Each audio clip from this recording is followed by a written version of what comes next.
Hello and welcome to another episode of The Misfit Toys. Let me get some snaps and some jazz hands. I've got my co-host Maria de la Ghetto. How are you? How are you? Oh, I'm good. I'm blessed and grateful. I made it home. Me and my sister just drove down from Seattle, Washington. Woo! And that was wild. It was wild. So I'm tired, but I'm good. I'm good and grateful. What here? What's up? What took you up to Seattle? My sister lives out there, and she is taking kind of like a little break and just wanted to come home for a while to spend time with the family. Like, I've been home for a little bit, and we were just like, she was like, yeah, maybe I should just come home. This pandemic stuff is just not letting up. You know what I'm saying? And she was just like, I'm tired of being around all these people that there's just constant like risk for exposure. And oh my God, let me just tell you. So this girl, because she's always she's an essential worker, is what they said, because she works in the car industry, right? So she works with the servicing and all that. So this girl, my sister, goes and gets tested on a weekly basis for COVID testing, and every week she would do like the swab test where they go poke you, they deep throat your brain or whatever. And I did it for the first time. I've tested twice before that, but I've never had the actual swab up in my brain. Iggy, oh my God, it is the most unpleasant sensation I've ever felt in my nose. And I've done cocaine on several occasions. And I would rather do a line of coke on each nostril than ever have to poke it was like burning. Like, it was funny because it was very similar to sex, because once he got past a certain point, it was fine. It's when he pushed past a certain point and when he pulled out at a certain point, I was like, oh God, what the, it was awful. It was so awful. I was like, ew, I hate this. I mean, bless everyone who does that shit on a regular basis like that. Like, it is just very, very unpleasant. I did not like it one bit. Well, let's change the topic because we have a very, very special guest on our show today. I'm super, super excited to welcome her to the broadcast. Let's get some jazz hands. Let's get some snaps to the one and only Gina Brillon. Can you guys hear me okay? Great, because I have my headset in and I never know if it works because it's one of those cheap ones. Oh, girl. I'm going to close out. How are you? How are you? I'm good, love. How are you? Oh, amazing, amazing. I wore this just for you because not only is the floor lava, my headband is lava, so. Your headband is lava. Yes, it is. Yes, yes. I love it. You look great. For those of you who don't know, Gina Brillon is a talented comedy genius. She has multiple comedy specials. My first favorite, Pacifically Speaking, that can be found on multiple platforms. Oh, hilarious. Came out in 2000. Oh, no. Oh, no. Okay, hold on. How did we lose Iggy? Like, how did we? Because true to like, he's in Mexico, and us Mexicans, like, we can't ever do nothing. Like, you know what I'm saying? The internet in Mexico is stolen from the next country nearby. Come on, Mexico internet. Come on.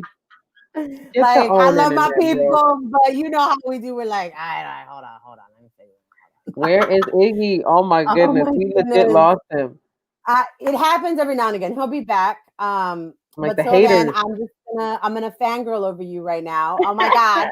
Oh my God. I'm really, it's so hard right now to contain my, like, I'm such a nerdy little, like, spaz, you know what I mean? I feel you. Believe it or not, I'm the same way. I'm the same way. Oh my God, this is so amazing. I feel like this is not. I was like, is this really happening? Oh my God. Oh my God. So, my God, I feel so good. Thank you, girl. I mean, so I saw the floor is lava. Like, oh, hi, Iggy, welcome back. That Mexican Wi-Fi. You know, we've now taken over the show, so I'm the co-host. Yes. So. Yes. That Mexico Wi-Fi is doing you dirty, bro. You can't my goodness. So yeah, I had to escape Los Angeles because SoCal was getting just way too real.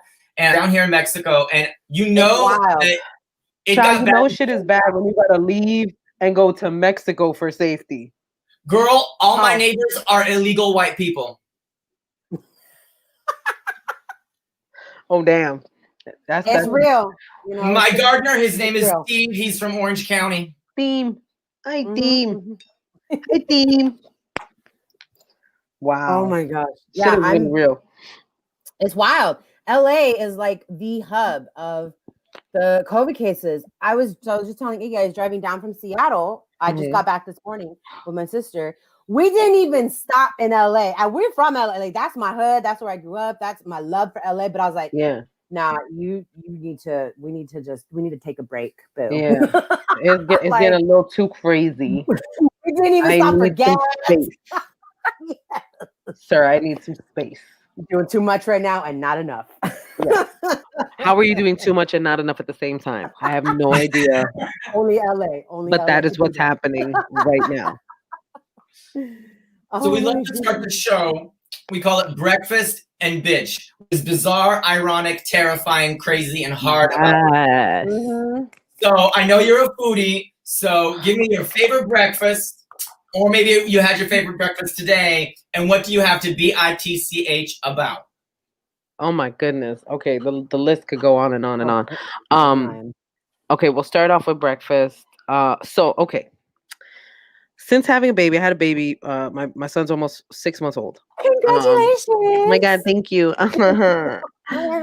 It's amazing and frustrating and gross. It's all of the above. And so since then, I have had some new allergies develop. Oh no, my biggest fear.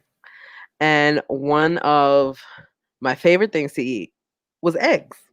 And I am now allergic to eggs. What? My heart breaks for you because I love eggs. Yes. All day, every day.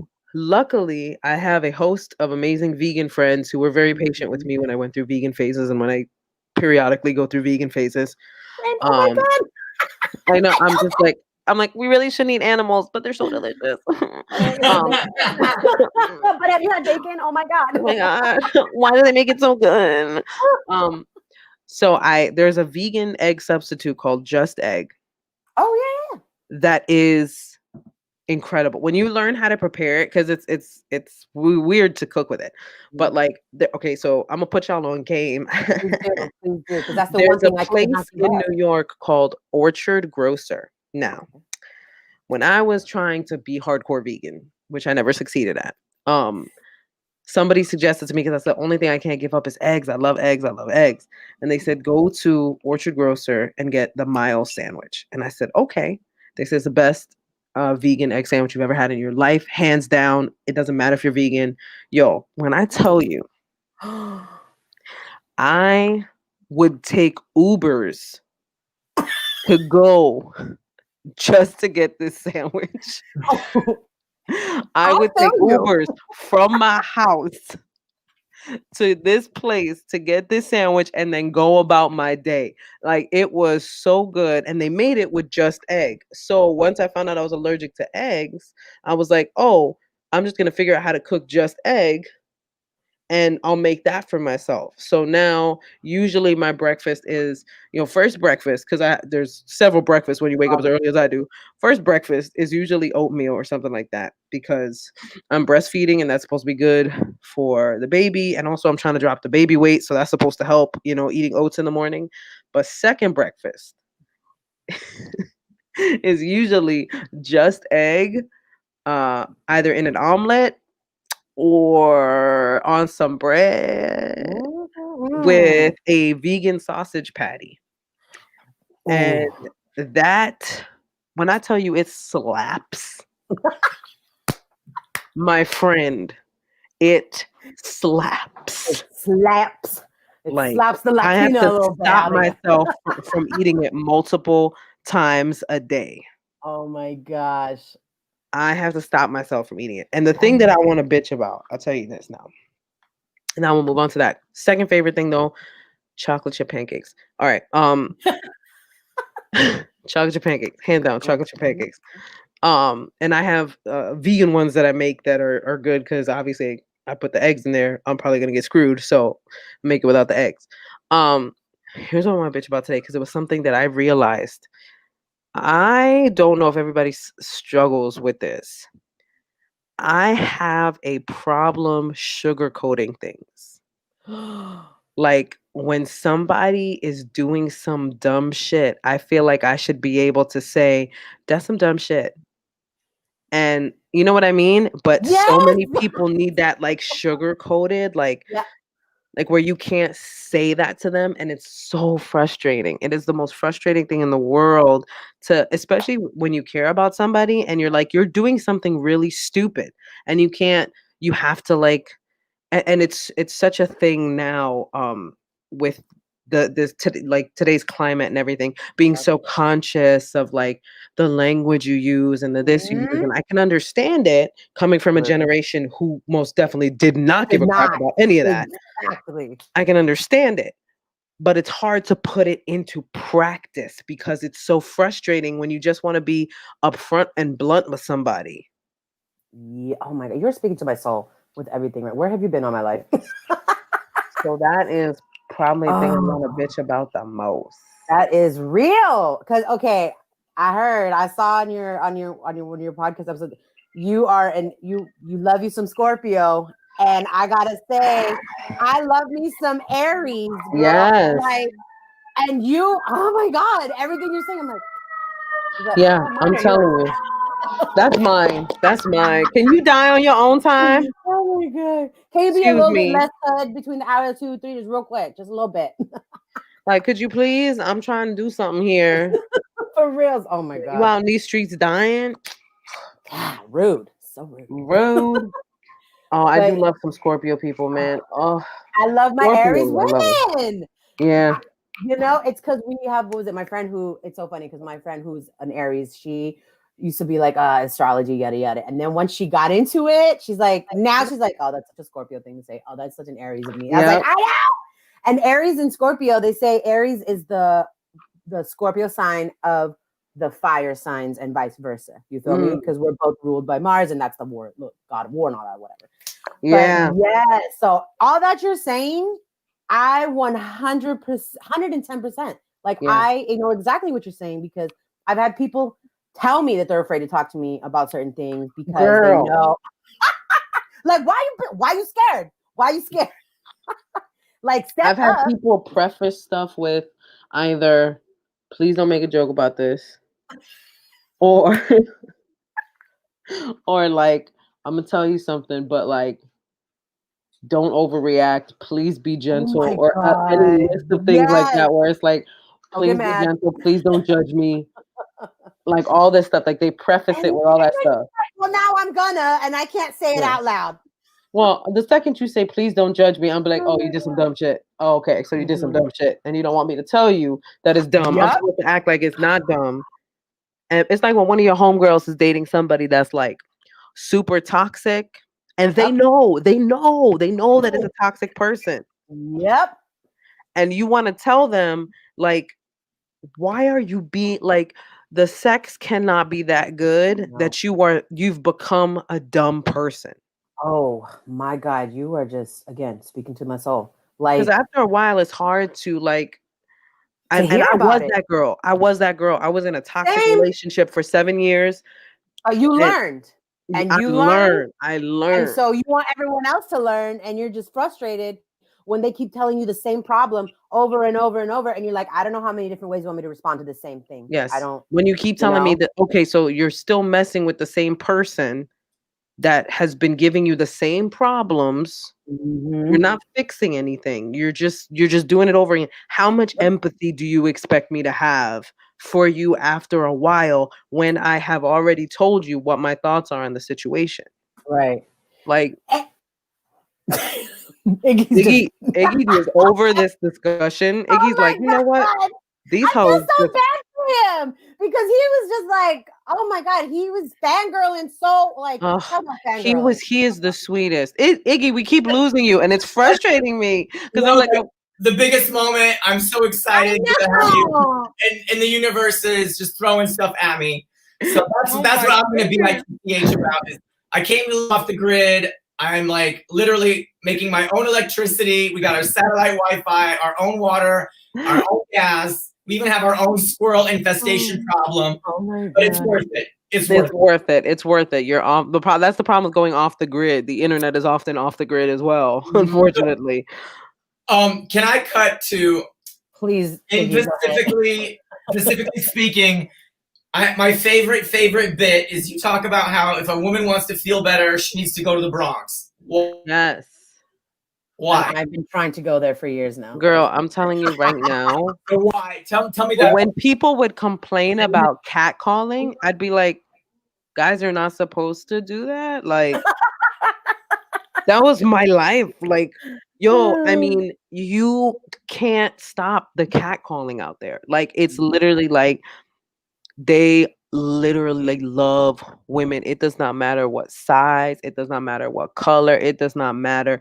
It does not matter at all. Yo, they like tall women, short women, big girls, thick girls, slim girls, like anything, even remotely female. Like I say in the bit, like I'm like, if there's a silhouette that looks like a girl, they'd be like, "Shawty," like they really will hit on them so much. And it's, I don't know, like it always made me feel like, I guess part of me always felt like it's awkward. Like, yes, it's uncomfortable, like when you get catcalled, but it was also, there was a part of me, it was also like, I know, right? Especially when they find you're like, damn it, why you gotta make me question my feminism and stuff? Like, Yeah. I'm a strong, independent woman, but damn, Hey, don't talk to me like that. But yo, take my digits on the low. I know. Take my digits, but don't do that again. Oh my God. Yeah, that was definitely a thing. Like, just, yo, I even had guys when I was older, right? Because you younger, you're insecure. And I was a chubby kid. I'm still thick. I've learned my body confidence game went up as soon as I hit 30. It was like my body confidence game came with it, and I was like, you know what, this is what it is. I think like that's what happens. Like I turned 30 and I was like, this is what it is. Okay, this is what you get. I never been a string bean. I'm not gonna be a string bean. This is what you get, bruh. I like food. I don't like starving myself. So yeah, I might get like thick in shape, but that slim thick. that slim thick. That's what you're gonna get. You're gonna get slim thick, but you're not gonna get like thin. No, so I think that just happened to me. And when I was younger, yo, I'll tell you the best thing. I had a crush on this dude. In junior high school. And I told him that I had a crush on him. And I swear to you, the guy that one of my friends went to tell him, yo, Gina got a crush on you. And he said to my friend, I don't date fat chicks. Now, that's too many times in my life too. I tell you what, a couple years later, I was in college. I had slimmed down. I mean, I was always cute, but after college, them college years, and I was walking down the street in the Bronx, and here's a dude sitting on the hood of a car, and he starts to like catcall me. And I turn around and he goes, Gina? And I was like, how the tables have turned. Yes, sir, 'tis I. You would have got the digits, but you don't date fat chicks. Oh my God. Yes, that was so gratifying. And I was like, thank you, universe. Thank you, universe, for that. Thank you. That's why that happened to me years ago. So I could have this moment right now. Thank you. Thank you. Yes. It was a phenomenal moment. Oh my But yeah, God. go to the Bronx. You feel like $100. You really will. Just like 100,000 million bucks. You just be like, whoo, I am fine. I'm telling you. I've been trying. I love oh my gosh. Anytime I love my New Yorkers. Anytime I meet people from New York, because I like where I grew up in Highland Park, that's kind of like the Bronx and like those like the hood. Like back in the day, now white people moved in and now it's gentrified. Yeah, and they fix it. Yeah. Anyway, you feel me? So, but we get like a lot of people who come in, and anytime I meet people from New York, they're like, "Oh, are you from New York?" I'm like, "No, I'm just really loud and I don't give a shit." They're like, oh, you fit right in. I was like, I love because I love Yes. the no bullshit. They're just like straight up like, oh, this is A, B, and C, and that's it. In LA, you got to be like, well, this is A, and if you put this here, let me just lead you into B. Put some crystal and incense, and then maybe we can walk over to C. It's like, oh, good God! Like, I was like, all right, are we gonna make our way to the point? Yes. I remember I scared the crap out of like one of my agents. I love my agents, by the way. I love my team of people. They're amazing. But I remember I sat down with my agent when I first signed with him, and he was like, how's everything? Like, how do you like the agency? How do you like everything? And I said, well, everything's good now. I said, I want to see how y'all do when stuff ain't going good. I was like, that's when I'm gonna see y'all work. So we will see what happens. And he just looked at me and was like shocked. And I was like, yeah, boy, this ain't my first meeting. I know how y'all work. I will see. And you know what? He's done a really great job. And but I love being that way with people. Oh, I'll tell you another story though. This is my favorite story. Oh my God. I gotta tell you a story of when keeping it real goes right. Let me just tell you. The audacity of some of the people in this business. So let me get ready for this. I was in a meeting when I was looking for a new agent. I won't say where, but I went to a smaller agency because I had heard good things, right? So the guy that was in charge of their comedy department, you know how you go in and you already have a kind of feeling about something, like your intuition kicks in. Yep. And you're already on high alert because your intuition kicks in like, you're like something ain't right. Yep. His attitude from jump. I'm gonna wait till Iggy gets back on, but I'm going a thing about his attitude. His attitude from jump, I didn't like it because he was one of those. You know how like you're Latina, right? When you walk into a room and somebody knows you're Latina and they're Latino too, and they feel like they can use that to win you over. Oh, yeah, for sure. You know what I mean? Where yeah, it's like whether he came up to me and he starts talking to me and he was like, "Oh yeah, I'm Colombian," and I was like, "Well, I'm Puerto Rican, so what's that supposed to mean to me?" Yeah, like they don't know how to use it. You know, they use it in like obviously you don't know how to be Latino because it's not how you do it. Like yes. First of all, you should have had food for me. If you Latino, first of all, you should have had food for me. You should have had coffee made. He had, and the thing is, like in the meeting, he's this Latino guy with this. I was going on, so you wouldn't miss none of the story. So I went on a little tangent just for you, boo. Thank you. And so he was this Latino guy, and he had this, this little white boy with him. And right away, I'm like, who's he? Because he only introduced himself. I'm like, there's a person sitting next to you. Am I supposed to like ignore that this person is there? And he's like, oh, he's just, I guess it was a person that was kind of shadowing him that was going to work with him. And I'll tell you right now, this little white boy was 10 times smarter than this dude. I'm looking at this little white boy and he knows how to conduct the meeting. Right? You know what I mean? Like, I'm like, okay, first of all, he's not over talking. Yep.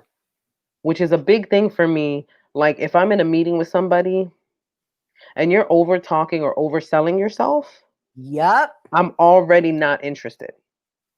Oh my God. I'm already not interested if you're trying to I'm here for a reason. You don't need to oversell yourself. Let's get into what we need to get into. I don't need all your accolades. I don't need who you worked with. I don't need a list of your resume because guess what? I do my research. I already know all that about you. You know what I mean? So I'm feeling his vibe. The little white dude, I'm like, all right, I feel your vibe because you just seem like you're on a more professional level. First thing this guy did wrong was I had recently changed management and he started trash talking my ex-management. Oh. Like right away. I mean, in a hood way. And like literally, like, pardon my language, but he was like, oh, fuck that bitch. Like literally, that's what he said. And I was like, first of all, wildly unprofessional. Second of all, and nobody said we left on bad terms. So how do you know I'm not still tight with this woman that you are disrespecting? Right. So I'm already And I'm looking at my new manager, who it's so funny when you find people that you are in sync with. Yeah, you already know. All I had was look at her, and she's like looking at me like, please don't lose it. Please don't lose it. She's just looking at me like, girl, I know, but please, please don't lose your mind right now. And 10 more minutes is entertaining, and then we'll go. Yeah. And so then he starts going on, and he's like, well, since you're not like a big name, we won't be able to probably book you in the major clubs. We'll have to book you in smaller, like black box theaters and stuff like that. And first of all, I have no ego when it comes to this business. I realize I am not Kevin Hart. I realize I am not selling out arenas. So when you tell me that I'm not that kind of comic, I get it. I don't take that doesn't affect my ego. But when you tell me that you can't do something that I've seen other people do, because I was already playing the major clubs. So I got pissed off because my former touring agent, she was a beast. And she got me in with all these clubs. So I said to him, this is one of my favorite, when you son someone in such a professional way, I looked at him and I said, well, my former agent did such a phenomenal job of getting me into the clubs that if you can't book me as a an agent that books me on tours, as a touring agent, then that speaks more to your ineptitude as an agent than it does to my ability to be booked in those rooms. And I remember I looked over at my manager, and she was like trying not to laugh because he realized, and even the little white boy was like, oh, right, because he stuck his foot in his mouth. I was like, oh, I'm sorry, this is not about ego, but you picked the wrong bitch. Like, it was his ego that he was trying to stroke the moment you walked in. The moment I walked in, you saw his ego so big. I was like, oh wow, that overcompensation is real, sir. So yep. And I was like, okay, sir. That energy, I felt it, sir. It is unpleasant. But it was one of my favorite moments where it was like, because in my head, the wheelhouses start working. Like the wheels start going, and you're like, I know I have to say something right now. And what I want to do is flip the table and beat the ever-loving crap out of you. But I can't do that. I can't do that. I can't do that. I know that. I can't do that. So now I have to verbally come at you. Yep. And so, I mean, that moment was just... You're like, how can I make you feel stupid in the most polite way possible? Yes. I'm going to say this to you so that if you come at me, it actually makes you look worse. So let's stop that right now. It's one of my most favorite moments. You have moments in life that you need to pin up, and you yes. Like you can pin stuff in your social media. Are clapping right now because that felt good in my soul. That felt good. Yes. Gina, sometimes you gotta let them know. I'm about to give you an amazing moment right now. Yes, love. A special guest from the Bronx that came to visit. Are you ready? No. Yes. Are you ready? Yes. Ammonia has come to visit. Hey, girl. Say hello. Hey, girl. How you doing? I had to escape to Mexico because it got so crazy in the Bronx. Girl, you telling me I know. Everything. Oh, I love that. I love the crop top. You looking good, sweetheart. So cute. It's un bustier. I met my Mexican sister from another mister. Do you want to meet her? I would love to meet her. Yes, please. Oh my goodness, please. This is Fabulosa. Yo, Fabulosa, you rocking them curls. See, I say I'm better than Miss Ammonia because I don't smell like urine. I smell like lavender. You do, but you also don't shit. So clean. I don't know why you trying to fight with sis. I was like, oh. Fabulosa don't clean nothing, bro. It just smells clean. Well, it smells so good. They're gonna hang out. They're COVID ready, so they could join us. They're gonna hang out and watch the show. I remember going to Mexicali every weekend because I lived for a few years down in the Imperial Valley, which is right at it's like you have El Centro, Calexico's the last U.S. city, and then you cross over to Mexicali, right? And every weekend I go to Mexicali, and every weekend I would smell pinche fabulosa. everywhere, yo. At the clubs, like it smelled like the bathroom and then fabuloso. Hilarious. That's hilarious. You go to the clubs, it's just straight up fabuloso. At least you know that place is trying to clean. Trying to clean. So now I know I ain't catching no COVID if I was partying in Mexicali, drinking the water from they're like, don't get ice in your drink. I'm like, what? Too late. That water's in my system. First of all, I have sat on a toilet in Mexico, so I'm not getting COVID, sir. I'm not, sir, COVID, where? You will not survive. The stuff that I got from that toilet will kick you out of my body immediately. Oh my God.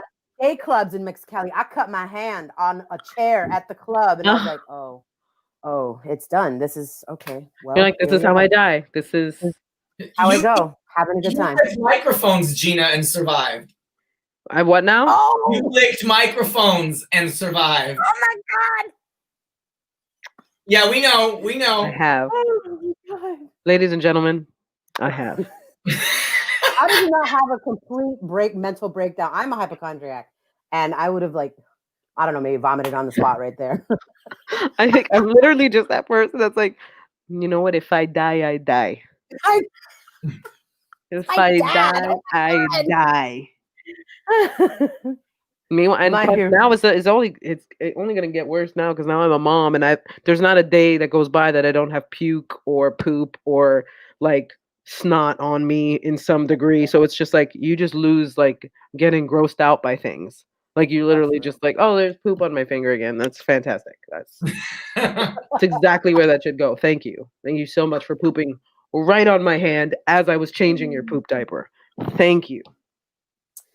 What was it like to have a pandemic pregnancy? It was pretty lit.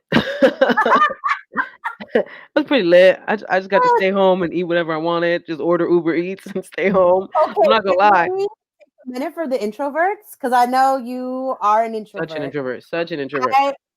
Like this pandemic, I'm not gonna lie. Like my comedy career has done more in the last 8 months than I've been trying to do in the last 20 years. Like. Sis, I'm telling you. And I just kick it in my pajamas after each show and like order food. I'm with my parents, so of course I'm my mom. So I'm half Latina, I'm half Mexican. My dad's Mexican and my mom's Filipino. Like straight up immigrant ass, fresh off. No, brought over by airplane. I just learned this one, boba. Boba. I just love her boba, first of all. But she is, so she's on her she's like, oh, what do you want to eat, Ned? What do you want to eat? So I'm half Filipino. So like, I'm a spoiled ass little, and I'm a spinster because I'm unmarried, no children. So I'm at home living my best. You're a queen, an unencumbered queen. We do not use the word spinster anymore. You are an unencumbered queen. Yes. I love that. Oh my God. Because let's be real, I would have been a spinster. I'm 36. I just turned 36. I would have been a spinster at like 25. I'm like, that's Girl, fine. I did not get married till 38. I think my parents were like, oh, thank God. I did not get married until I was like 37, 38 years old. And me and my husband were the same age. And I think both of our families were just like, oh, that's happening? Yeah, it can happen. It can happen. I waited patiently.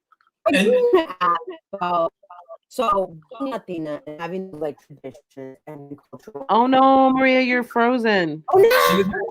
Now it's hard turn. Now. Wow, universe, really?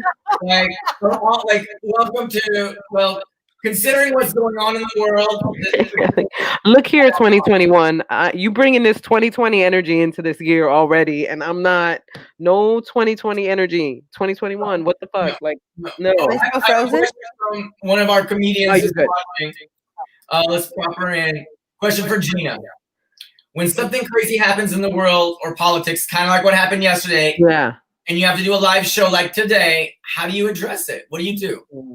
It depends on the kind of comic you are. I'm not a political comic, so I can't delve too deep into it because I don't know the intricacies of the situation. And I'm just not good with political humor like that. So for someone like me, I would like sort of softly go over the surface of it, check with people, make sure they're okay. Like maybe you start off your set and you're like, I know stuff's going on in the world, but y'all came to laugh, right? Like it's just like y'all came to laugh. Like everybody's here to have a good time. So let's forget what's going on out there just for a couple minutes, just for this hour of time that you have. Yeah. Like let's spend it not stressing about what's going on out there, you know, unless I'm somebody like Lewis Black, who loves to talk about different political things and can do it probably like this. You know what I mean? Or Colin Quinn, who can make a funny observation like this about something political. Trevor Noah and his fine ass. Oh my god. Yes. Yes, a moment of silence for Trevor Noah's fineness. Just a moment of silence because he is fine. He was in Pasadena, and I was so upset that I never ran into him. I was like, you know what's funny? So I met him in Montreal, and here's the thing, like, you know, it was one of those things where you're like, come on, he's not that fine. And then you meet him. Oh my god. The whole time I was like, oh, I'm sorry. I forgot how to breathe, sir.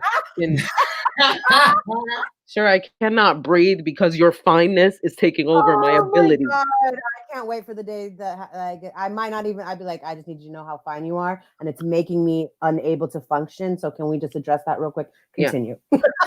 Can we just continue now? Now we can just, now that it's out in the open. Yes. Your fineness is messing with my psyche. Oh my god. I know. Yeah, but I would say, oh, you do always have to address something that's happening like worldwide. You always have to address it, but it's about how much you want to go into it and how long you want to address it for. If you can find something funny to say about the exact situation, go for it. I'm not a political comic. I can't. So I usually just kind of brush over it lightly and then move on to more stuff that I want to talk about. So you call it, but you step and move on. Yes, because it's like, let's address it because I know it's on everybody's mind, but let's remember why we're here. Girl, you are frozen again. This is craziness. This is just craziness. Why won't they let us win? Why won't they let us win, y'all? I mean, come on now, come on. So I know that you were inspired by Brett Butler, the female comedian who is known for her show Grace Under Fire. Yeah. And then you saw George Lopez and you were like, oh, I am this hybrid comic of George Lopez meets Brett Butler, Bronx comedian woman. Yes. And that inspired you. Who inspires you today? Ooh, that is an excellent question. So many people. It's a lot of the people are people in New York that I'm lucky enough and blessed enough to work with. Maria, you're unfrozen now, so yay. And some people I haven't been lucky to work with. Like I've never worked with Tom Segura, but I'm a huge fan, and I'm inspired by him to write a lot more because I think he writes so much and he works so much, and he's just very naturally funny as well. Another person I'm a big fan of too is Big J Okerson. We're nothing alike. We are nothing alike comedically. But what I love about Jay is like his style is so chilled. It's like he's literally just having a conversation with you, and he doesn't necessarily even go up on stage with material. He can work with you and just be just so funny, just pee your pants funny. And I love working with him. I'm lucky enough to work with some amazing talent, like just being at the Comedy Cellar in New York. When I passed there, it kind of opened the doors of like, honestly, the best of the best, because so many people, so many like solid comics, when you get to watch, Sarah Silverman working out a 5-minute set, and you're just like, oh my God, like this is just stuff she's working on. Like you're just blown away by these people that have been doing it so long that the second they bring something to the stage, it usually works, And I've been lucky enough to work with Kathleen Madigan, who I absolutely love. I think she's hilarious. Jessica Curson, who is one of the funniest people on this planet. And just, I mean, so many people, like the list goes on and on. I'm inspired by the people that I get to see putting the work in more than anything else, because I mean, these people that I'm blessed to work with and blessed to know are such phenomenal comedians, and they're all different. I love a whole line of comedians that are nothing like me, but like I'm a huge Carlin fan. I'm nothing like Yes. Carlin. Oh, Yeah, huge George Carlin fan. Hands down, my favorite comedian of all time is George Carlin. And it's funny because you have these conversations with people where it's like, oh, Carlin wasn't always funny. He wasn't always trying to be funny. He was always trying to be impactful. He got to a point in his comedy where being impactful was more important than just being funny. right. And I almost get a little bit annoyed when people are like, "Oh, but he wasn't always funny," because it's such a juvenile reaction to comedy, where it's like, Yeah. "Oh, everything just has to be funny." No, there are people that did stuff with comedy, like Lenny Bruce, like like Sam Kinison, who really moved audiences in that way. You know what I mean? And Kinison was a very yelly comic, and I wasn't a huge Kinison fan. I'm not a huge Kinison fan, but I respect and I get what he did, and I see how he moved people. I wasn't a huge Andy Kaufman fan, but I respect what he did, and I get why people see it as like what he did was insane when you think about it. You talk about commitment, like Milk and cookies for everybody though afterwards. I'm not mad at that. I'm not mad. He's like, I know I'm weird. Here's some milk and cookies. I'm a little weird, so these cookies should make up for it. But yeah, I'm inspired by so many people. That's a great question. Like, so many people inspire me, but to give a list, it'll take forever. But a lot of the people that I get to work with, like I said, Jessica Curson, Tom Segura, Big J. Okerson, Mike Vecchione, Kathleen Madigan, Sarah Silverman, Whitney Cummings, who I got to see work out a set, and she is remarkably just so funny. Just a lot of, those are a lot of the people that are on the list of like when I get the chance to watch them, I have to, like, when I get a chance to just sit down and watch them.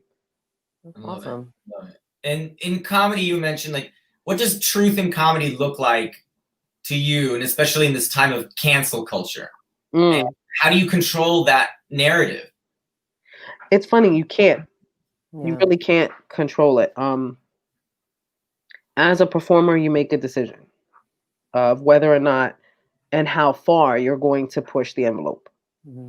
Where it's like, if you're the kind of person that purposefully does divisive stuff, no judgment. Do what is your style of comedy, but be prepared for the consequences. Right. Absolutely. When people come at you, don't be surprised if you're intentionally saying divisive things. You're saying it to get that reaction. I'm not a person that says divisive things, but I have said things that have, people have given me some heat for. Right. And where I think a lot of this comes into play with a lot of comics is a lot of this is about ego. Not wanting to apologize about something is all ego. If the words "I'm sorry" are too much for you to say, then it has nothing to do with the integrity of your work and everything to do with the enormity of your ego. Like, I can't say I'm sorry. And I always put it like this, like, the way I look at apologizing for jokes, apologizing for bits, if you will. I understand the comic mentality of I have the freedom to say whatever I want to say. That is absolutely 100% true. You have every right to get up on stage. That's the problem with, with the First Amendment. It's like, yes, you could say whatever you want, but that doesn't mean everybody's going to like it. You know what I mean? You can say whatever you want on stage. However, if by chance someone gets offended by what you said and you can't muster up the "I'm sorry," and people get upset at the "I'm sorry you were offended," but if it wasn't somebody's intention, I don't have a problem if somebody says to me, "I'm sorry you were offended," because I realize it wasn't your intention to offend me, but I was. But people have a problem with that type of apology because it seems like, it's not a sincere apology. And that, again, is ego on the opposite side. Because what the opposite side wants when they're asking for an apology is for groveling. They don't just want an apology. Apology is never enough now. Now you want groveling. You want, pull this down. Don't work with this person, blah, blah, blah. Depending on the severity of what happens, mind you. Depending on the severity of what happens. I will say that again. Depending on the severity of what happens. People are like, you should not work with this person. You should not, blah, blah, blah. I've always looked at it like this, and I give this analogy to people. I look at it like a swinging door. If I swing a door open and that door hits you, I had no idea you were standing behind that door, but I swung it open and it hit you. So Gina, I'm going to say, it was a glass door, girl. It was a glass door. You saw them clearly. It was a glass door. I didn't see you because I don't see peasants. My eyes do not let me see peasants. I apologize. Sorry for not being sorry. Sorry for not being really sorry. But like if you get hit by the door, I'm gonna say I'm sorry. I'm gonna be like, I'm sorry. My bad. I didn't know you were standing there like a dumbass. Just like if I offended you. That's big Aries energy right there. I didn't realize your dumbass was behind the door. Like who does that? But okay. Why are you standing behind doors? But there is another part of that analogy where it is like, why are you standing behind doors? Why are you going to comedy shows if you're easily offended? Thank you. Thank you. Like if you're the kind of person that is easily offended, yes, you want entertainment, and I think that's because a lot of super sensitive people do not have, and this is where we go back to what I was bitching about earlier, being real with somebody and being upfront with somebody and being blunt with somebody, you know? Hold on, I want to read this comment. There is no human right to never be offended if you try to write material. Worth listening. You know what? Ray has a point though, because if you're not being genuine to what you want to say, because you're afraid of hurting someone's feelings, then you're doing yourself and the business a disservice. Like comics are like paid philosophers. We observe society and then we report back. We observe and we go, isn't this ridiculous? Yeah, isn't this ridiculous that we do this? Isn't this ridiculous that I feel angry about this? Isn't this ridiculous this? Isn't this ridiculous that? When you take away our ability to shine a light on something and say it's ridiculous, you're stunting us artistically. Right. And that's not fair to the performer. However, I will say this. If you're the kind of person that can only write divisive material because you want that shock and you want to say it for like shock value when you want to change the world, you know, you're not, some people will do that because they think it's edgy. They'll start to write shock humor because they think it's edgy. You're not Carlin, you're not Lenny Bruce when you do that. You know what I mean? Those guys were talking about major social issues that affected society as a whole. And yes, they did not give a shit if you liked it or not, because what was of more importance to them was opening people's eyes. Exactly. But that's 9 times out of 10, that's not what these comedians are doing. And for the most part, like I even see like, you know, on those comedian groups on like Facebook and stuff, they're like, oh, comedy's, you know, going down because everybody's so sensitive. And it's like, if all you can write, I also think if all you can write is material that offends people, you're probably not that funny to begin with. Like it's like Iggy's, like, I love this from Iggy. It's low hanging fruit. If all you can reach is low hanging fruit, then you're not doing anything. If you have something to say, like Andrew Schultz has some of the best material about social issues delivered in such an incredible way. Like I love the way he attacks certain things. Is he everybody's favorite? No, of course not. Have I seen people have problems with him? Yeah, of course. But the way that he explains things, and this is the way, and I say this because he does it the correct way. He looks at every possible argument that could come his way, and he is prepared for that argument. So if you're, sorry, I'm a little bit sick myself. So if I cough, it's because I have tuberculosis. I'm like, guys, could you please? Rona ain't getting through here, girl. That Rona is a petty bitch, and I'm not here for it. I got to die for that Mexican flu from that toilet, and it never left my body.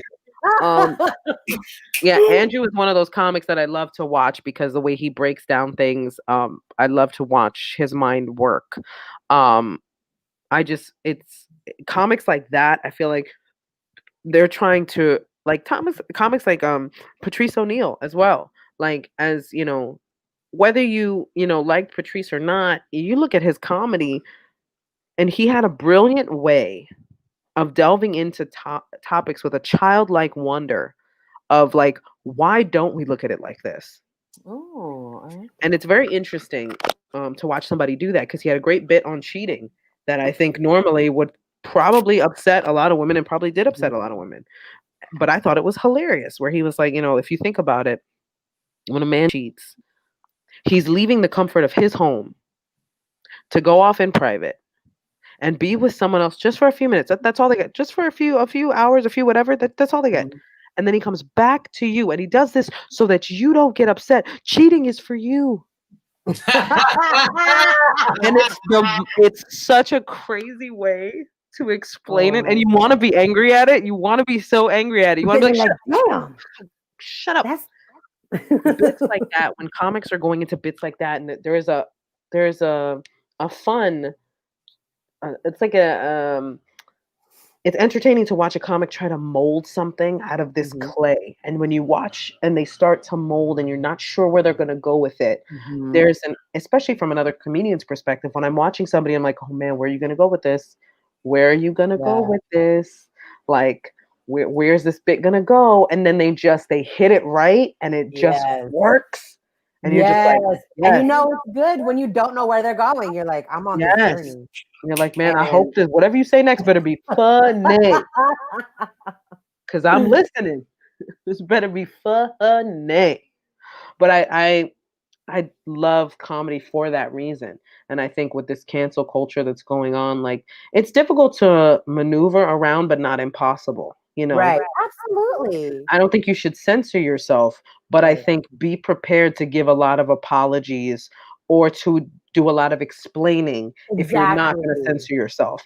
You can't ask that stuff, not like, oh, I don't have to say sorry for this. I don't have to explain this. Like, be responsible enough to accept the consequences. If you're ballsy enough to say the stuff that you say on stage, then be just as ballsy when it comes to dealing with the backlash. Right. Absolutely. Like, I said what I said, but also this is why I said what I said. But this is why I said what I said. This is why I'm justified in saying what I'm saying, and this is all I'm gonna say about it. I have a question from one of our students at the Misfit Toys Comedy Studio. If you were to go back and talk to the 17-year-old Gina, what 3 pieces of advice would you give her in comedy? So Christine Kim, she wants to know, if you were to go back, what 3 pieces of advice would you give the 17-year-old Gina starting out? Okay.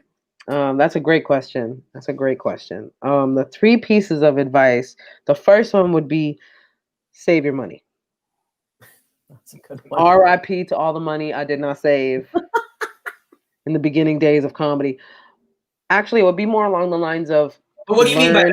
It would be more like, not really save your money, but learn about finances. When you get to a certain point in this business, what screws up a lot of people is their lack of knowledge about how finances work and how finances and entertainment work.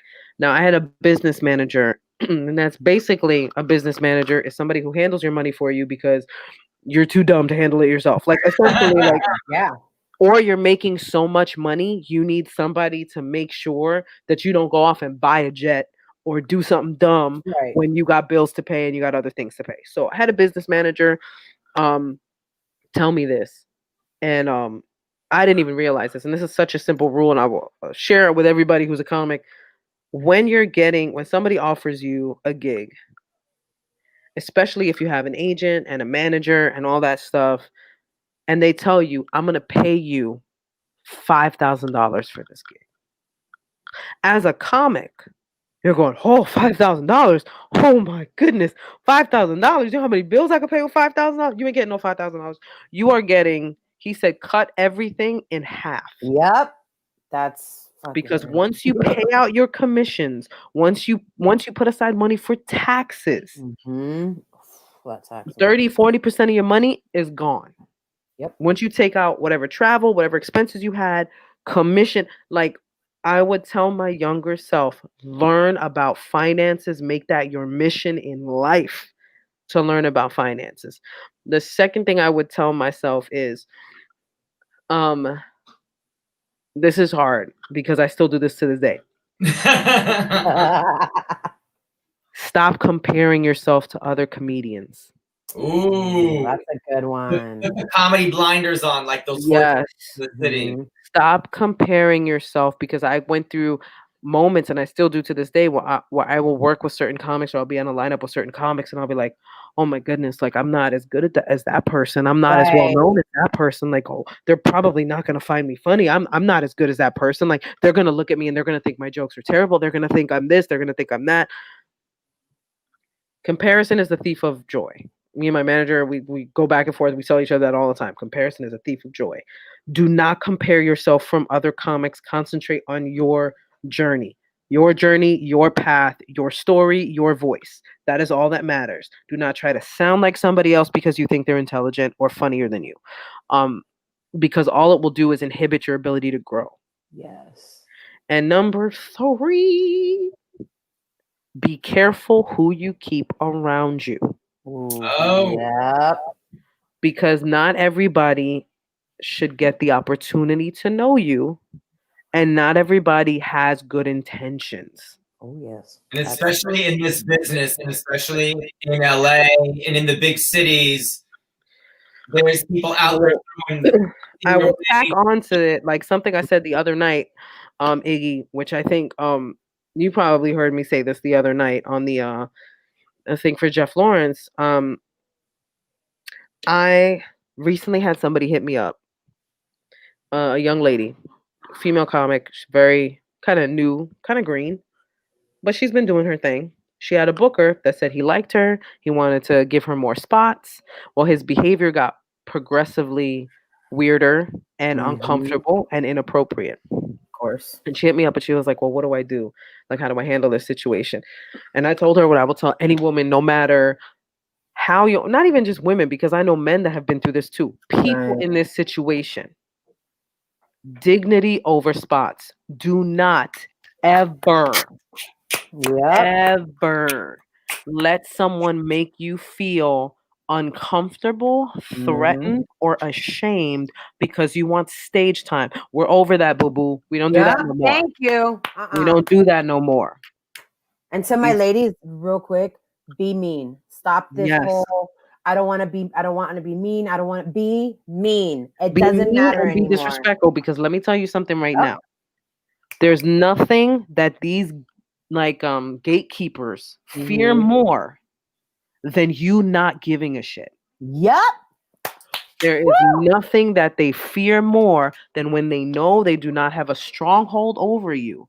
And if somebody says they're going to get you blacklisted, you ask them how. Say, how are you going to get me blacklisted when I intend on telling everybody about this moment right now? And I sure as shit guarantee you there are other people who have been through that same situation with that person. So as soon as you speak up, other people are going to speak up.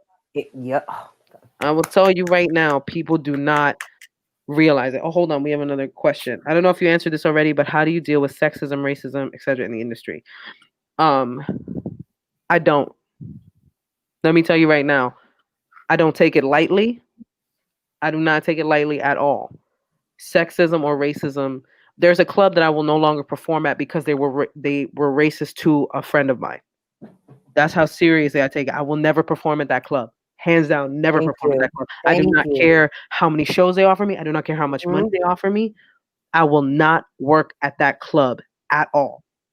I do not integrity, man. You gotta exactly. You can keep your integrity in this business. Yes. You can do it, especially with today's climate. You can totally keep your integrity in this business. If somebody is sexist towards you, first of all, if you have the opportunity, if you're going to be alone with any person that you do not know, man, woman, whatever, I would advise you to have your cell phone camera ready. I would advise you to either be audio recording or video recording. I would advise you to do that, especially if this person is a known like scumbag or a known whatever. Have it ready. Have it ready. And whatever you get on tape, you walk out of there and you don't say nothing. You just take that tape and you do what you need to with it. Because the only way these people are going to get taken down is if we stop being afraid of them. Yes. And we stop acting like they are the be all and end all. For reals. Oh. You got to be able to tell people, like, love yourself first. Yes. Love Tell it, yourself mama, first. tell it. Because, and I only say that because as a female in this industry coming up, I went through so much harassment. Let's speak on this because I started the Misfit Toys Comedy Studio during the pandemic because I was a gay boy that was tortured, beat up, and harassed with toxic masculinity. And I took a pause and meditated on what's my passion, comedy, and I love the female energy and I love female comedians and how can I be of service? Yeah. And I know that there are and I've heard this from so many female comedians that they don't feel safe working on their craft. And I've seen it in open mics and stages, etc., and the harassment. So I wanted to create a safe space where the femme voice and those, you know, that are on the outskirts can feel safe and work on their craft. Mm-hmm. How do you deal with that now? What are some, like, how do you address that? I can only give advice from my own perspective, and I've always been the kind of person, and this is something I get from my father. My father and my mother, honestly, the both of them are pretty no bullshit people, you know. So my father had always taught me to stick up for myself, to stand up for myself. And here's how serious I am about how much you will not play me. I have had conversations with my male friends in comedy where we'll be hanging out late night and I will tell them, this is actually something I have said to other people where I've been like, hey, it's cool that we're going to hang out, but I'm going to be 100% honest with you. If at any point I feel uncomfortable, I will beat the living shit out of you. And I'm very serious. I'm like, I'm not joking around with you. I will put hands on you if you make me feel uncomfortable. Understand that I am a female and we are hanging out late.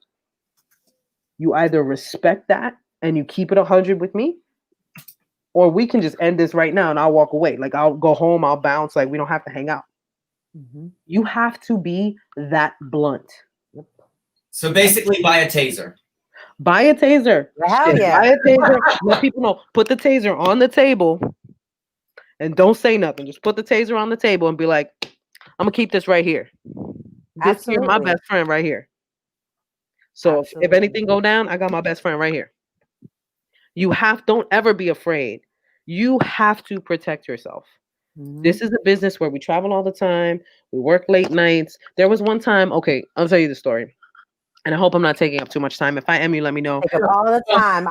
We're actually going to go over time if that's okay with you, Gina, because we had technical diffiences. So yeah, no, that's fine. If we go a little bit over, I've probably about another 20 minutes that I can hang out before I have to jet.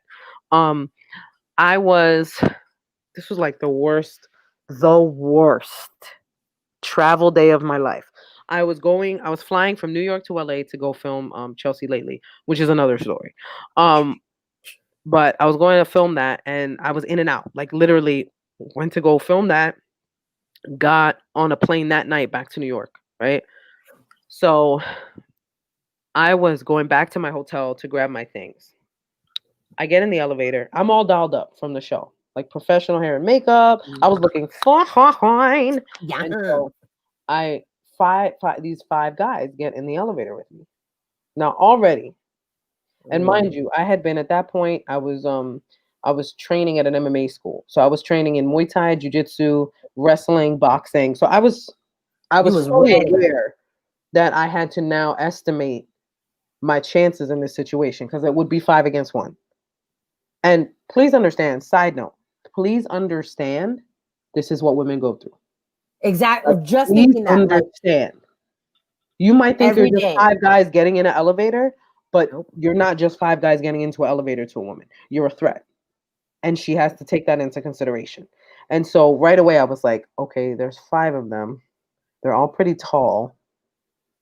They weigh more than me. Like, I'm trying to gauge, like, okay, like, what are my chances? This might be a scream and run situation, not a stay and fight situation. And so I'm walking out of the elevator and they start talking to me in Italian. I speak a little bit of Italian. But I was like, I'm sorry, I don't speak Italian. They start speaking to me in Spanish. And I'm like, oh, fuck. So they're asking me, they're like, are you alone? Like, Oh, are you staying no. here? Like, what are you doing later? Like all these questions. And I am Oh. literally petrified. I'm petrified. And I've trained at this point and I'm still petrified. And I'm like, no, my boyfriend's in the room. I'm about to go now and we're going to go out to eat, blah, blah, blah. And they're like, oh, okay. I could not let them know that I was by myself. Exactly. I could not. But I went in that room. I packed my shit because they saw me go into my room. I packed my shit and I left to go hang out with a friend until it was time for me to go to the airport. I called my friend and I said, hey, can I come over? I can't stay at this hotel. This and this happened. If you are in a situation where you feel that threatened, leave immediately. Leave immediately and go somewhere where you feel safe. I was lucky enough to have a friend there, but, and this is just because I know comics travel all the time. Mm-hmm. And this is for men, women, anybody that feels threatened. If you do not have a friend in that area, here's a quick fix. Find a 24-hour grocery store, pharmacy, or Walmart, because they will have security cameras, security guards, and it'll be well lit. And you go there. And you go there until you can find another place. Oh, Jesus. Yeah. This is why I have the Misfit toys, so that we can travel together. When the pandemic is over, I would love to travel together as a troop and with our sisters. And I consider myself a sister as well inside. Yeah. And it takes that fear out of it and it adds a bit of joy, but it's a dangerous journey for women. And that's what 100%. So many, I think, and that's what, when people, like men especially, like they think we over exaggerate that we're being dramatic, that we're this and this and that. And it's like, this scenario is what women face every single moment of every single day, like all the time. And so when, like, I hope people see this and really it makes them think, like, holy crap, it sucks to be a woman on a daily basis. Yes, it does. Because that's the type of shit we have to think about. We have to think about, can I take on this dude right now? Because I'll fight a dude, but will I win? What are the percentages? Yeah, what are my chances? Am I gonna win? Know? And I've been in certain circumstances where I'm like, I could take you. Absolutely, but not 5 men. I don't want to. Like, yeah, I'm like, no matter how much of a beast you are, I was outnumbered. Yeah, I would have been in some serious trouble had anything gone down. So, and who knows? Because they, like, that kind of scenario, they could have been like watching you. In Denver. Happened in like Emily, girl, get a taser, girl. Get a taser. Don't even mess around. Like, get a taser. Get some. I think every woman, anybody who identifies as female. Mm-hmm.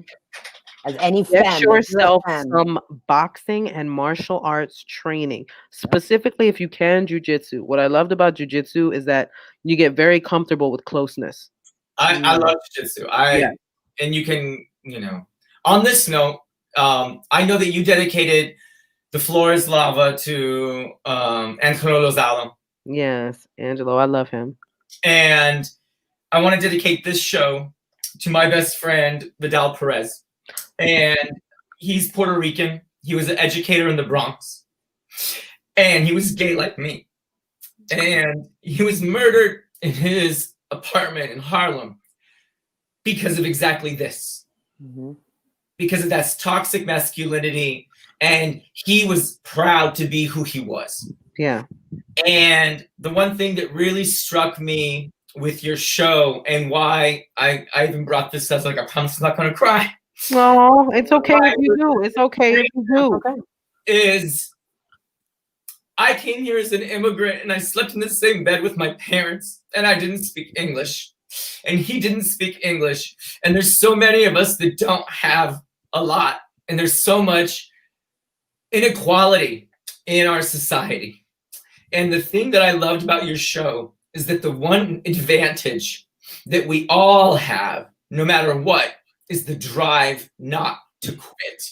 Yeah. And no matter if you're a woman, if you're a man, if you're a lesbian, if you're transgender, if you're non-binary, if you're poor, if you have that drive and that laser-like focus not to quit, you can make it. And you are proof of that. And that is why it was such an honor to have you here and why this meant so much to me to have you. Are going to make me cry. So I just wanted to say before, because I know we have time and stuff, but that is just, so I want everyone who's watching to hear that from you, that here is this girl from the Bronx and who didn't have much, but what she had was drive. And she found champions, who championed her, like Gabriel Iglesias, who took her on tour and who sponsored her shows. And how do you cultivate those relationships and find those champions, and how important is that to make it in this industry? That's a great question, and I'm like getting all choked up here. That was beautiful. That was beautiful. That was beautiful, and you are such a beautiful soul. You are such a beautiful, wonderful soul, and I'm honored. I'm honored to get a chance to speak to you guys. Honestly, this has been an amazing time. I love talking comedy. I love talking life. I love that we could get real with subjects. I love that we can show emotion other than silly happiness. I love that we can get real and we can talk about a lot of the issues with this industry that need to be addressed. And one of the things I will say, like, about cultivating relationships, they say don't burn bridges. That's not necessarily true.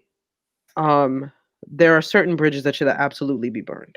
Right. And those bridges are people that, one, do not take you seriously as a performer, and two, that are constantly disrespectful to you. Because and you don't have to burn a bridge in a very public, dramatic way. Right. I'll tell you one way that I burned a bridge intentionally.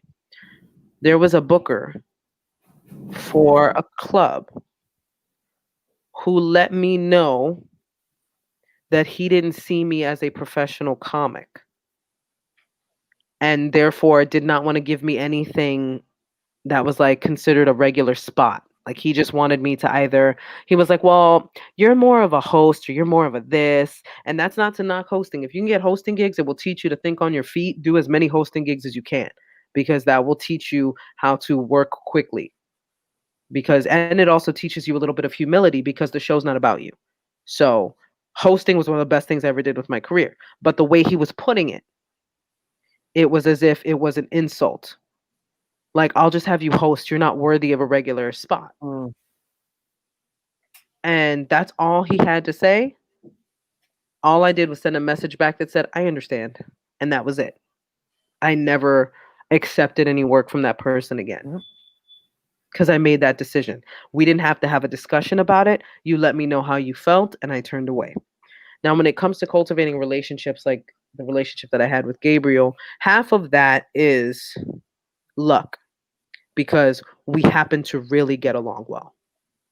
You don't always really get along well with who they pair you with. A lot of times what will happen, and this is just like insider info, when you get a manager and an agent that really believe in you and want to do things with you, they will pair you with a bigger headliner, usually doing feature work, so that you can open for this headliner. Now, by the grace of God, I have been lucky to have been paired with some amazing headliners, Gabriel being one of them, and Gabriel being the most impactful of them in terms of my career. If you find someone that you gel with, that you really mesh with, and that they're open to, I was blessed because Gabriel was open to questions. He was open to being in that mentor position. Yeah. If you find somebody that is like that, I think definitely not take advantage of it, but embrace it. Embrace it. If they're telling you, if they're giving you all the signals that say, ask me questions, I want to teach you, or I can help you, I can do this, embrace that for sure. Because those relationships, even if they aren't like wildly impactful on your career, are incredibly impactful in general, because you will learn a lot. If anything, gaining knowledge should be the ultimate goal in any relationship you have industry-wise. Mhm. In any relationship you have with another comic that you're working together, if we are all sharing information as a collective, we're all helping each other out. Yes. The old ways of thinking where it was like, let me keep this to myself Yep. because there's not enough to go around, that's dead. Thank There's you. so much work out there and so many different paths for you to take. Like, you're only limiting yourself if the only reason you got into comedy was to be famous. You're limiting yourself because not everybody's going to be famous, but a whole lot of people can be successful. Mhm. On if that, you just allow it. that note, what does success mean to you? And then what are the milestones for all of the female comedians and other comedians that are watching? We have a lot of budding comedians that are part of the studio that are tuning in and asking questions. You Yeah, are myself included. role model for a lot of them. And what are the major milestones that they should set for themselves to know that you're on the path to success? And what does success mean? Success is different for everybody, so it's hard to say. For you, success, and then what were your milestones? I feel like I got a moco. Hold on. I'm like, do I have a I'm moco? gonna take notes. I'm gonna be real. I felt like my mocos were coming out. Success to me, it's so weird because some people view success as material things. Some people view success as monetary. When I view success, it's, are you happy? Oh my God, yes. Are you happy with where you're at? That's a big thing for me. Like when I look at my career and I look at the things that I've been very blessed to accomplish, it always comes down to a question of, are you happy? Because if you're not happy, then you need to reevaluate what's going on. Because success isn't just about all of the things you can buy or gain or the clout you get. Success to me is like, to me personally too, is like, am I proud of the work that I've done? Am I happy right now? And am I living the life that I want to? Because a lot of times we confuse ourselves because we have so much information coming in and we try to define success by other people's successes that probably wouldn't work for you. Because I can tell you right now, I love what I do. I don't want to be as famous as Kevin Hart. I like being able to go to the supermarket and not get bothered. I love that. I like being able to live my life. And the people that know my work, that respect me, I love them. 100% love them and appreciate their love so much. But I don't have an ego about walking down the street and not getting recognized. For some people, that's the level of success they want. Being happy with your comedic journey and being happy on that journey. Yes, and accepting success in maybe first year of comedy, success to you is, I'm getting regular stage time. Maybe by year 5, you're like, okay, I'm getting officially paid for this now. You know, success is whatever you define it as. Success could literally just be you getting on stage. That is a form of success. So it's literally what you define it as. Hold on. I gotta read this. I gotta read this real quick. I was told from a local club, you need to get rid of that lesbian material in your set. It's obviously part of me. How do I navigate this roadblock? First of all, you don't gotta stop shit, Kim. First of all, let's start right there. You don't gotta stop shit. That is your story. If that club doesn't want you to talk about it, guess what club you're not performing at? That is your story. You have every right to tell your story. The other way you can play this, and this is what I will give you advice from an OG. If you want to play that club, only do the stuff in your set that is not about, that doesn't have any lesbian material. Just literally use it as a workout for something that's not, part of your set normally, or new stuff that you want to build on. It is not fair of them to ask you to stop doing that. You're not doing anything wrong by doing that material. If that's what you want to talk about, then you talk about it. You just need to find a place that embraces that and isn't going to try to pigeonhole you to what they think comedy should be. And that's why really pissed me off. the Misfit toys where you can come and we can work it out, and it's in this virtual world. So then there's so many more places to perform. And then when it's over, you can then take it. But it's creating that space to work out that material. Yeah. And on that note, is it important to have a coach or training, or should you do it on your own? That's an interesting question. Because I probably believe, you know, they don't believe in coaches or training, and some of them, you know, just get up on stage and just figure it out. You know, Yeah. I believe in the latter. But what would you say? Man, it's hard because I never went and got like a comedy, like a professional comedy school, or had a trainer. But that's not to say that I didn't learn from people. So I had, I guess, the equivalent of comedy coaches would be my brothers and sisters in the industry who looked out for me, who gave me tips, who told me how to do things. I think had I gone to like a coach or having like an actual professional comedian who taught a class, where that would have helped me would have been understanding not just the art of stand-up comedy, but the business of it as well. I think that would have helped me immensely. But I didn't have one myself. But I've always looked at it like I had coaches and teachers. They just weren't labeled coaches and teachers. They were people that told me stuff like, I remember I was hosting a show one time and a comic murdered on stage. And I went up after him and I tried to do material and it bombed. And I got off stage and the comic who had killed pulled me aside and was like, don't ever do that again. He was like, if somebody is killing, keep the momentum going and let the next comic ride that wave. I had a moment of selfishness. The show wasn't about me, but I wanted to ride that wave. And he was like, you should have just kept the show going. You stopped it. You stopped the energy at a halt because you wanted to ride that wave. So I had to learn a little bit of selflessness, but that moment taught me that selflessness when I'm hosting a show. And so that's one of the things that I think, I'm sorry, hold on one second. Sorry, I was getting a text from my brother. And I was like, oh. I love that we keep it real and just be like, we're in life. Life is happening. Yeah. It's real. Life Like is we're happening. it, just like we're calling it and it's real. So I love that. And it's your fam. When your fam calls, you're like, wait, hold on. Let me just put everything on hold. So I feel it. So yeah. Gina, you're anytime, Christina, anytime. I will do it anytime. And so before we go, my favorite part of the show that we haven't done is the monologues. And I know your grandmother was a big part of your life. And one of your favorite things to do was make grandma laugh. Yes. So 2 things. What's your favorite joke to tell your grandma, make her laugh? And what is the best lesson that she has taught you? Oh, you're really trying to make me cry.